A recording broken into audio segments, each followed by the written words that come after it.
We've got Harry Harrison Jr. on the line, and good morning, Harry. How are you?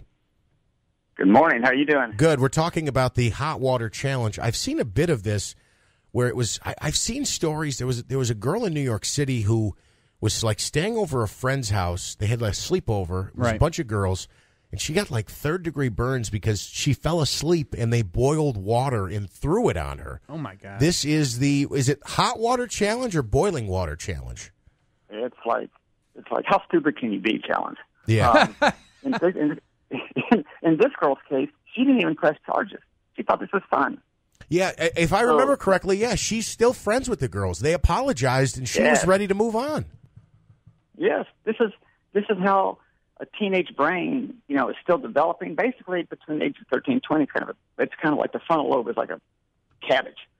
It doesn't know what it's doing. So these kids who are young and impressionable and don't have a base to fall back on and are desperate for friends, they volunteer to do this crazy stuff. Well, and also, too, you make a good point, Harry, that, you talk about an effort to make friends and keep friends, with bullying the way it is today, it could go as far as school and now online.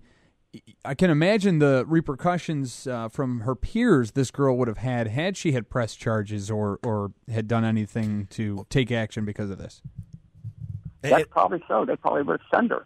But the real question is, why did she allow this? Why are teens allowing themselves why are they cutting themselves, burning themselves, ruining their mouth, risking their life, all for a like, all for 10 seconds of fame? It's like, you want to say, what are you thinking? And the key word is they're not thinking. This is something that they're doing because they want to draw attention to themselves. B, they're desperate for friendship. They're desperate for people to say, ooh, that's cool, for to burn. So I've actually, we just lost him. You're kidding me. 315-736-0186. If you want to weigh in on this hot water challenge, I wanted to get to where this came from because I don't know where this came from. Obviously the ice bucket challenge with ALS, which is about 1,000 times safer, was done to raise money for ALS, Lou Gehrig's disease. I don't know where this came from. Well, and also, too, I've seen adults on social media doing this. It's not just kids. There's adults doing it. I don't know if the adults are using boiling hot, scalding hot water, but I've seen adults do this on like Facebook and social media. Well, another thing, too, is it's not only just dumping it on yourselves, but apparently another version or another form of this hot water challenge would be to sip the hot water through a straw, which, obviously could damage the windpipe or other, restrict breathing if you're, hot water will, I don't know if it'll swell or, if you burn the inside of your mouth, it's going to swell it up and you won't be able to breathe. But, it's just ridiculous. One of the other things, too, it mentions in the story that was provided via Fox News, it addresses the cinnamon challenge, which, I remember doing in college. There was the woman on YouTube where she would take a spoonful of cinnamon and put it in her mouth, and when that happens, it instantly dries out your mouth, and that could be dangerous, but it's a little bit more harmless than throwing boiling hot water on yourself. I see here there's also the choking game, which has become popular.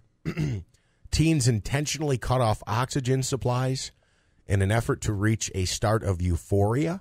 And the newest challenge this year, of course, that we're talking about is the hot water challenge, issued as an attempt to attack one's manhood. There are two different methods. After being challenged, boiling water is either dumped onto participants, which can cause severe first or second degree burns, or consumed through a plastic straw, which can damage the windpipe and cause it to swell and restrict your breathing.